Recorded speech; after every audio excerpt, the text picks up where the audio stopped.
On this episode of ResiWeek, Wave merges with AVAD, the presidential alert sets off glass break sensors, and kitchen technology is the new frontier. All this and more on this episode of ResiWeek. The network for the AV industry. What are you listening to? This is AV. This is AVNation. This is AVNation. This is ResiWeek episode 140, Crack the Code.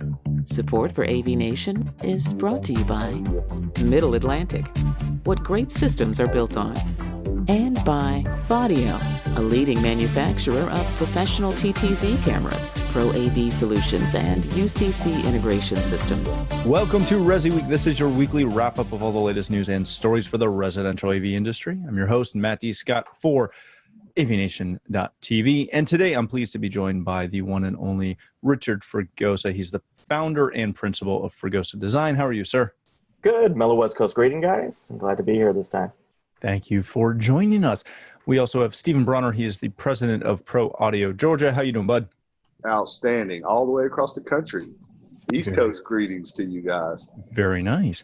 And last but not least, rounding out the middle, we have Tim Albright. He is the CEO and founder of AVNation.tv. How are you, bud? I am well, sir. How are you? Good. We've got like all four quadrants. We got north, south, east, west, everything. Well, I'm in the middle. I'm not north or south or east or west. I'm working it here. Come on. And I don't know if you heard it, but he called you round too. That's not very nice. Well, it's a fat joke, which is appropriate. So I just, buddy. Hey, if it came in and that's where you took it, there you go. Let's jump right in, gentlemen, to the first story that comes to us today from Residential Systems. Wave Electronics is going to merge with AVAD. The new company will be headquartered in Houston, Texas, and serve residential and pro AV markets. Rich, I want to start with you on this. AVAD's been a big mover and shaker for quite a while. This continues to add to their locations and prevalence. Is there any negative takeaway from this move? The only takeaway, relatively speaking, and we've talked about this before, is that you have a departure from local service-oriented distributors, basically the old rep model. A lot of times the distributors, when they started out, tended to be manufacturers reps who were looking to offer services beyond just the lines that they had. So the concern always becomes when you centralize the process and you become a larger national organization, you're going to lose some of those local roots. You're going to lose some of the regional differences. But it's a flip. Obviously a large organization is going to have more buying power, which typically translates into better pricing for the dealer market the distributor market that's coming through. Sometimes, though, it becomes at the cost of what? In personal service, and especially in the custom industry, there's a lot of times that when you're dealing with distributors, at least some of the smaller ones, that you were getting engineering support, you were getting sales support, you were getting on-hand support from trained technicians that potentially as you get larger, you start going into a call center. You start going into somebody who isn't even in your region, but their desk, their sales desk is going to be dedicated to, say, the West Coast. You do get the benefit, though, of expanded hours, potentially shipping, so it's a double-edged sword. There's always going to be some pros and cons to growth like this. My hope is that they continue the same philosophy that they've had in terms of the dealer support. They do work on training. They do work on providing software tools. They do work on their web page, and we're seeing more and more of it. I mean, you're seeing more and more of a web page presence being the initial entry point in the portal and kind of where everything gets done. And then dealers are picking up the phone second, where 15 years ago it was the other way around. Or people are still doing a whole lot of will call. But you're seeing more and more that dealers are trying to find ways to have equipment drop shipped to a site, not necessarily warehousing. So I've got a wait and see attitude with it. I've had a good relationship with AVAD. Wave is a little bit outside of the West Coast, so I haven't had as much experience with Wave at this point. But in terms of the experiences that I have had, they've all been positive. So It was inevitable. I mean, it's more and more we're seeing this with the manufacturers in the industry. It's not surprising that we were going to see it with the distribution side. Very good. Stephen, when you look at this and you look at a map at their locations, Wave seems to be fairly extensive through definitely the lower half of the U.S. with very limited in the north. Is it surprising that this merger didn't come with someone who has different locations? Because when you look at AVAD's map, by contrast, there's a lot of those locations that are very similar. I don't know if I would say it's really surprising. I would say brace yourself, because this isn't the last joining of the forces here. I'm thoroughly convinced that Wave and AVAD offered a different kind of service, different focuses. So what's going to happen is AVAD's customers are going to benefit from what Wave does. Wave's customers are going to benefit from the extensive product offerings that AVAD has. So AVAD had access to products that Wave didn't. So what's going to happen here is some of those places are probably going to join a little bit. I don't think they'll be cutting anybody. I think they learned that lesson with Ingram Micro. But what I do think is that what you're going to see is, as soon as this is over, probably within, I'd say, 8 months to a year, we're going to hear about another one joining the force. I wouldn't really be surprised if it was someone larger than AVAD, maybe Volutone or someone like Capital Sales, someone like that that offers a different thing, because Wave and AVAD have totally different business models. Volutone, AVAD, and Wave have totally different business models. So if these guys play their cards right, they may be able to pick and choose the best features from every distributor and integrate it across the country. Maybe do AVAD right the way it was before Ingram Micro. Tim, when you look at this, and we've been following merger acquisitions and all this jazz for quite a while. A long time. A long time. The distribution side is the newer side of this. But you heard what Rich said. You heard what Steven said. And I got to take issue. When I see 2 locations in Fort Lauderdale, I don't understand fiscally why they would keep 2 locations. So when you see this as somebody who follows in the same city, like Fort Lauderdale is big, but it ain't that big. When you see this and you hear what both of these guys said,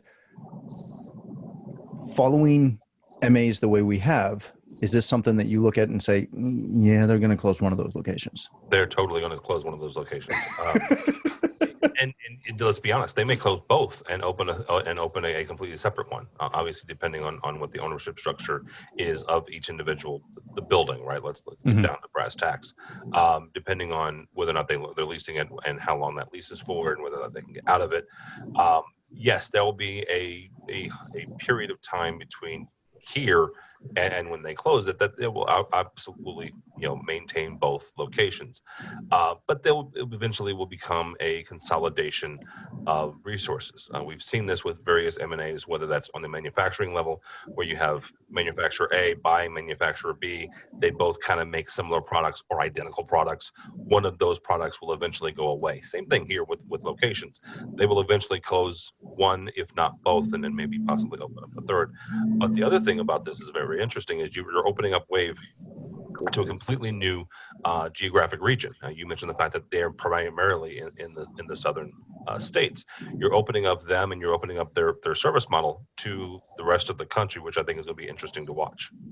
Very good. All right, gentlemen, let's move on to our next story of the day. This comes to us from CE Pro, and probably affected the majority of you listening, as long as you're in the continental U.S. The presidential alert caused false alarm headaches. Essentially, if you missed it, there was the first ever presidential alert that was supposed to be sent out to every cell phone nationwide in the U.S., and it was a test of the National Wireless Emergency Alert System. The unexpected consequence of that was that the alert tone seemed to match or be very similar to the frequencies that set off glass break sensors for security systems. Thus, when the alarm went off on the 3rd, it also set off a lot of residential and commercial alarms. Stephen, I want to start with you on this. This is one of those things where I don't think any of us like we all knew this was coming. We knew this was happening. If you missed it, you've never listened to the news. But I don't think any of us knew what this was going to sound like, if it was going to be like a traditional, weather alert thing that comes across mobile occasionally. Was there anything integrators could do, home technology professionals could do, to alert their clients ahead of time that, hey, by the way, this tone should be coming to your phone and it might set off your alarm? We really didn't have any way to know that. It's another one of those examples. It's like whenever Zuckerberg went in front of Congress and they tried to talk to him about the internet. It was hilarious. This is what happens when a bunch of people that don't know what they're talking about get involved with a project and launch it without asking any questions. They could have stopped this whole problem by simply maybe calling someone and saying, hey, what does this frequency do? What does this sound do? So it's not that big a deal to me. I hear a lot of people, one of my favorite things is hashtag not my alert. But I have loved the meltdown over this alert. But other than that, it's just part of life, man. You got to think about what we do for a living. Even guys that we work with on a regular basis have no clue what's going to happen when they hit that button for the first time. Yeah. That's what separates us in our industry is those of us that know what that button does and those that don't. Well, this is the same thing that just happened to our government. They put out an idea. They had no clue what was going to happen when they hit the button. So they were like, okay, well, let's just give it a shot. Boom. And they hit it, so could it be prevented in the future? I'm sure they will. I'm sure they'll change the frequency because it caused a big headache. But is there anything we could have done? Nah, probably not. People that don't, if you didn't know it was going to happen, getting an email from me, you probably wouldn't have read it anyway. So well, here's the thing. I have to disagree with Stephen. Just one point. I don't think they're going to change it. I don't think they give a care. I really don't. I mean, you mentioned Zuckerberg and Congress and trying to understand exactly, how they make money when they're on the Facebook.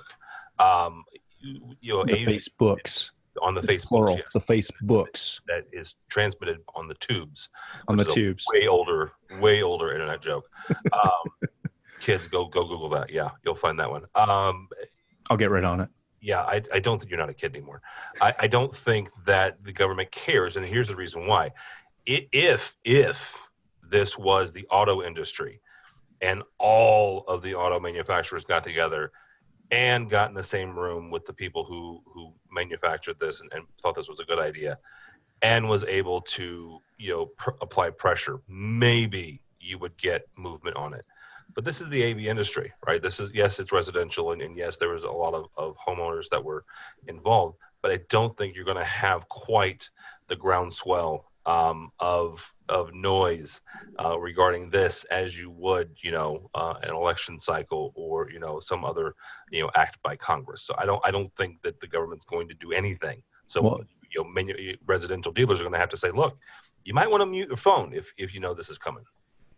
Now, you're just wrong. That's okay. And it won't be the last time, and not the first. I would add the fact that they didn't even consult with the FCC, who is, should have been an integral part of this. That it was ready, fire, aim. So at that point, when you're not even going to address the situation with the governing body of airwave broadcast, who handles all other emergency broadcast system transmissions, but then just decided, unilaterally to impose it again.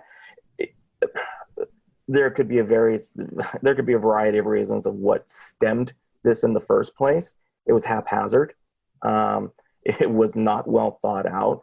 And so what's going to wind up happening is that, this is the after effect. It's everybody else's mess to clean up. It's not even a matter of, will it get better? I agree with Tim. I don't think it'll get better. I think it will just be what it is. I think that it was more potentially a proof of concept as opposed to a viable warning system to begin with. And then there's the tin hat, the foil hat part of me that it goes, well, how is my phone being tracked? How is that unilaterally being broadcast to it? How are they dealing with the telecommunications companies. How is that information being tracked? Is that information logging to me only when I'm within U.S. cell towers? Is it something that's tracking me when I'm outside of U.S. cell towers? I mean, it creates more questions than it provides answers when a unilateral decision for this potentially for the common good. But it just wasn't explained. It was just said, we're going to test this. Well, great. There was the debacle in Hawaii that occurred with it the first time. You would think at the very least there were lessons learned from that. And if nothing else, that it would have been done in concert with the FCC. So, what stemmed the decision in the first place? Yeah, I'm not quite sure, but I do agree with Tim. I think that there was no forethought. And because of that, I'm pretty sure there's not going to be a whole lot of afterthought either. No, there wasn't a ton of outrage. Now, just to throw a wrench into it, how do we know that they didn't consult with the FCC? And the FCC, who, let's be honest, doesn't really care about our side of the industry at all, said, oh yeah, that's fine. Go ahead. Whatever. They did. FEMA worked with the FCC and they worked with the FAA to make sure it wasn't interfering with them. But here's the thing. That just because they work together, like Rich said, that doesn't mean they actually listen to each other. Like, they may have called FCC and said, hey, we're going to do this. And FCC was like, we'll get back to you in 7 to 9 business days. And they're like, yeah, we're doing it tomorrow.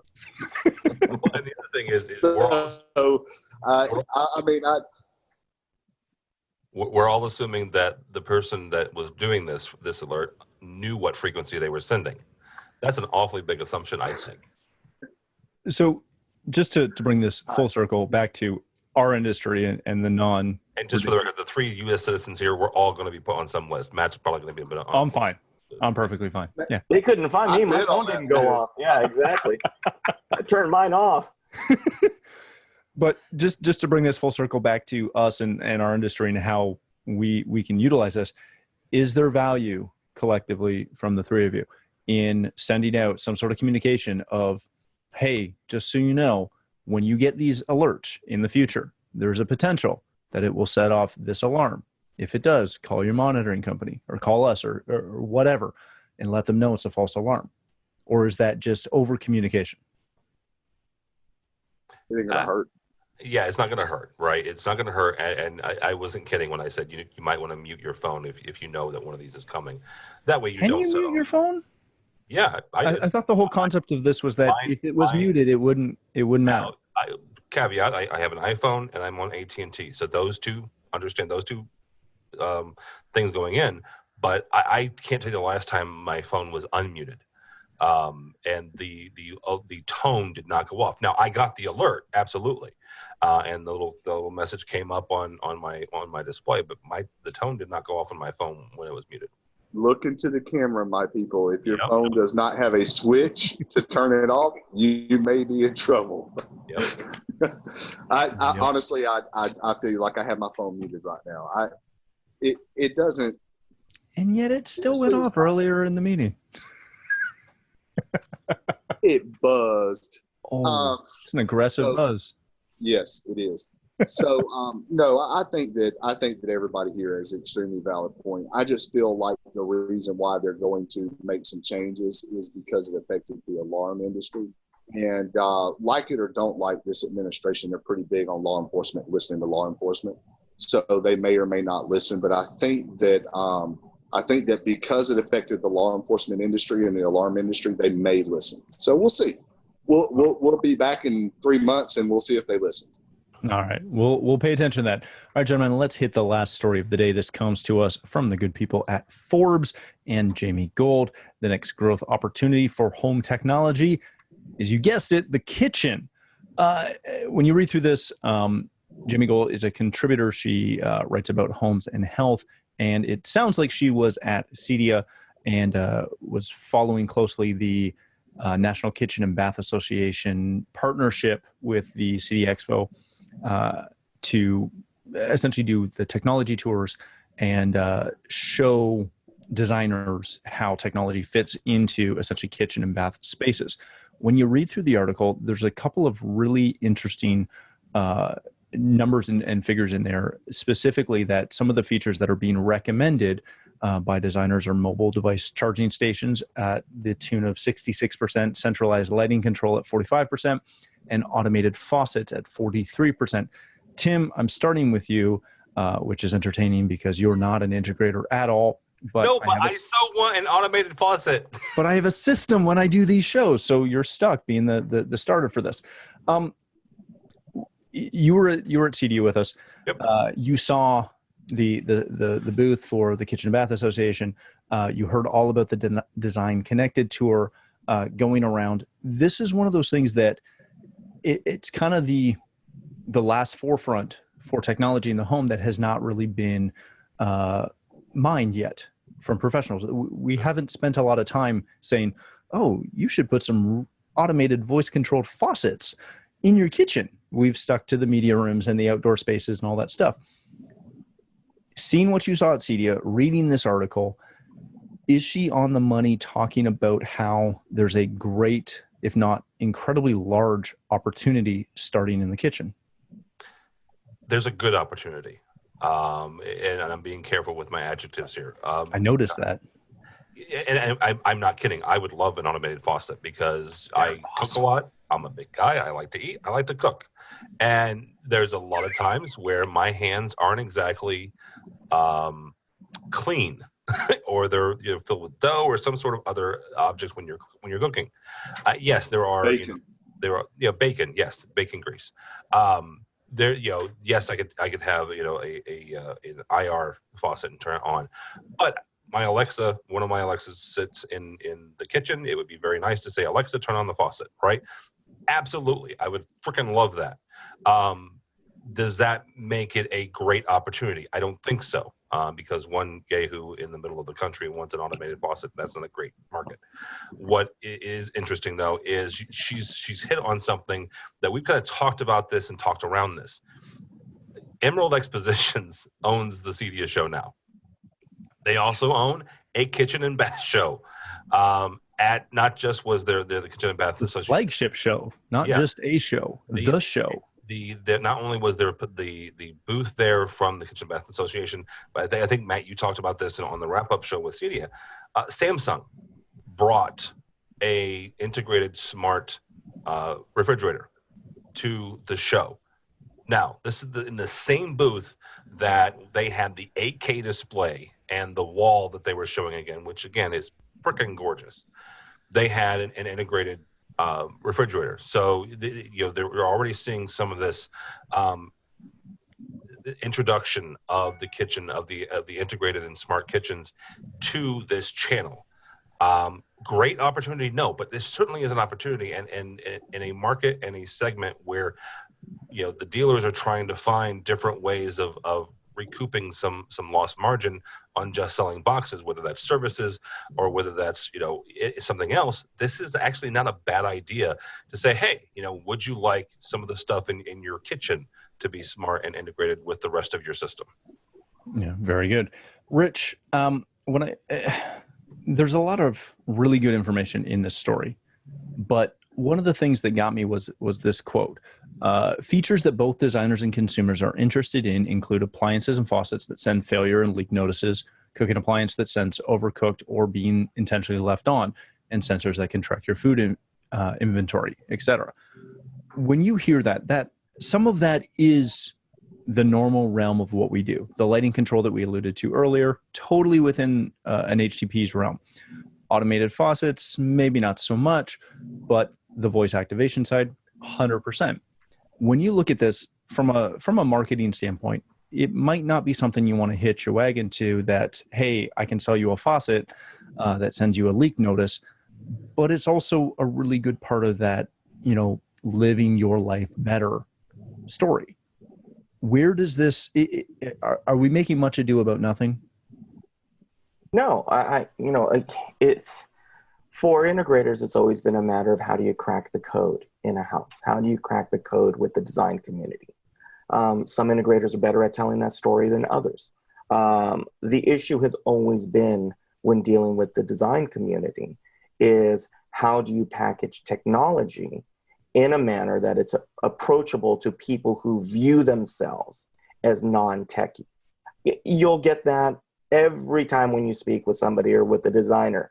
The first words that'll come out of their mouth is, I don't need anything fancy. I don't need anything. I just want it simple. And where we've always had an issue is we've never properly sold how simple works, what that technology does ease that concept. They think of technology, they think of complication. For a variety of reasons, whether it's their phones or their tablets or all of the other things that are going on. And we're seeing this already with the GAFA push it, look at the variety of the home assistants, right? You've got the Google, you've got the Apple version, Echo's trying, they're trying with the Echo Show. Facebook just day before yesterday released their unit that they are absolutely planning on being in every kitchen in the country. I mean, let's not, let's take a look at where is that place going to be? And the way the living styles have changed, the kitchen and the communal area, that kitchen area is central to how people are living their lives. Everything emanates out from it. And you can see that in the architectural trends in terms of open floor concepts. So it is a continued evolution of these spaces. And how do you get yourself in these spaces? By opening it up to designers, that is the sell. It's saying, this has nothing to do with you can call grandma while you're cooking, hands-free. It is what Tim was talking about. You want to be able to go in, your hands are full. How can you achieve a goal in there? How is it relatable that they see as an everyday occurrence as opposed to kind of a feature or something that would be nice?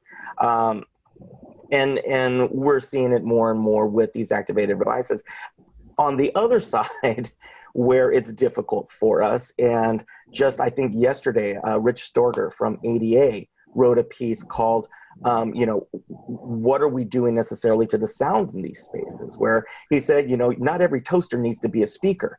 And so we also are on the flip side, which is we are also undercutting ourselves because we also are getting away from some of the premises of what we do as an industry as well. And bridging that all together. I think that it's a good stepping stone. I think that there are more products out there that are coming from outside the CI market that are making it more palatable for designers and for homeowners to accept it into these spaces. And I think it's now just a matter of training our integrators to be able to use that as a launch off point. And that's always been the sticking point. Stephen, continuing to pull on that thread that Richard was talking about, if you're an integrator or a home technology professional who is not currently reaching out to kitchen and bath professionals, design professionals in that realm, how do you tell that story of how technology can enhance their designs, enhance their customers' lives, and really, nail it home without going overboard into, we could hide an 80-inch TV behind your pantry? I don't know. I don't think anybody outside the design industry has quite figured out how to speak designer. But what I will say is that you're right about them wanting to keep it simple.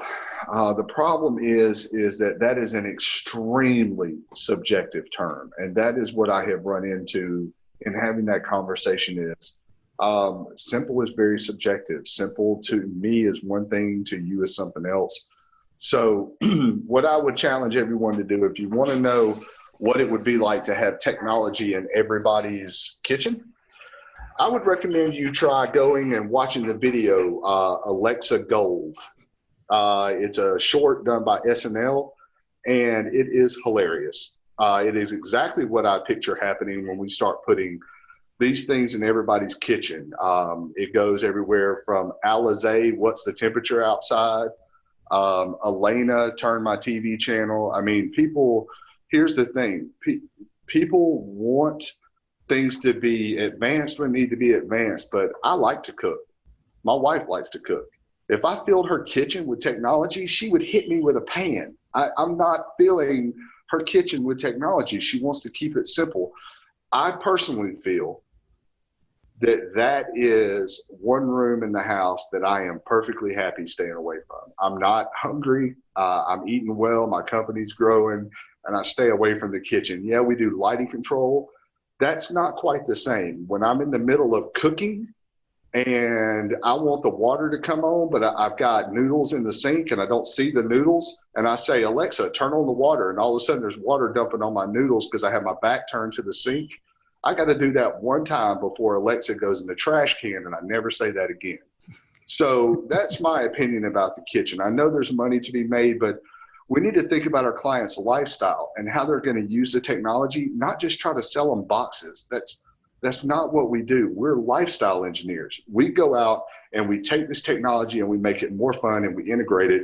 We don't need to try to put a box in every room. I just think that's a terrible idea. All right, gentlemen, thank you so much. We're going to wrap it there. Rich, if people want to connect with you, where can they do that? Well, you can obviously find me here at AVNation.tv, either spending my time with you gentlemen or with my compatriot Steve Greenblatt over on the State of Control. You can also find me on Twitter at rfragosa, or you can head on over, type my name into the intertubes, and invariably things will wind up. If I can, at the very least, I can yell at you kids to get off my virtual lawn. Very good. Stephen, thanks so much for joining us from a website or a job site again. This one not as WITSEC level, but notwithstanding. If people want to connect with you, where can they do that? People can connect with me at ProAudio_GA. They can get me at ProAudioGeorgia.com. ProAudio_GA on Twitter. ProAudioGeorgia.com is the website. You can reach out. I'm pretty much on every major site, every industry. And I will say this. Do yourself a favor and try to figure out if you think Mark Zuckerberg made it out of that chamber without having to set up somebody's Wi-Fi. Very good. Tim, on that note, if people want to connect with you, learn more about what you're doing, what we're doing, and hear you complain about the Blues and the Bears, where can they do that? There is no complaining about the Bears right now. They're number one team in the NFC Central. Thank you very much. Terrible division. Terrible division. How'd the Cowboys do? Yeah, we suck. Okay. All right, so you can find me on no, we're terrible. Tim David Albright on the Twitter. Flag on the play. Yeah. The Blues aren't doing. I mean, they're having a rough start, but it's a long season. Very good. Thanks, gentlemen, again for joining us. For myself, if you'd like to connect with me, you can find me at Matt D. Scott on Twitter and many other social platforms. But more importantly, please stop by AVNation.tv, where you'll find this show as well as a wide variety of our other shows with all the verticals that we cover. When you visit the website, please take a moment to check out our underwriters. We are extremely thankful for their support and ask that you support them as well. Thanks again for watching. That's all the time we have for this episode of ResiWeek.